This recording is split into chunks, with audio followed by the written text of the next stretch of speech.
अगदी जलद व अचूक बातम्यांसाठी पाहत रहा महामीडिया 24 सदैव तत्पर। दिशा चुकल्याने शेतकऱ्यांची दशा झाली आहे।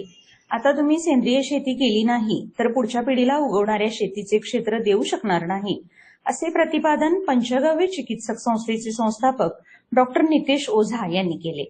रुकडी येथील जवाहर वाचनालयाने आयोजित केलेल्या व्याख्यानमालेतील तिसरे पुष्प गुंफताना ते बोलत होते। देशी गाय, सेंद्रिय शेती आणि आपले आरोग्य हा त्यांच्या व्याख्यानाचा विषय होता।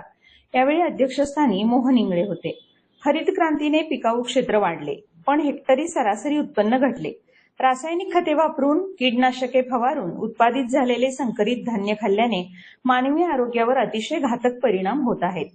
सीडलेस खाऊन आपणही सीडलेस होत आहोत। महिलांमध्ये व्यंधत्व वाढत आहे असे सांगून डॉक्टर नितेश ओझा पुढे म्हणाले, पूर्वी गोधन, पशुधन किती आहे यावर श्रीमंती मोजली जायची।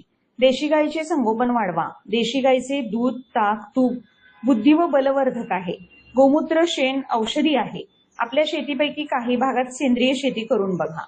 सात्विक अन्न खाऊन निदान स्वतःच्या कुटुंबाचे आरोग्य जपा। प्रारंभी सुभाष देसाई यांनी स्वागत प्रास्ताविक करून वक्त्यांचा परिचय करून दिला, तर पुंडलिक पोळ यांनी उपस्थितांचे आभार मानले। तर मग चला सबस्क्राईब करायला विसरू नका महामीडिया 24 न्यूज चॅनलला। महामीडिया 24 सदैव तत्पर।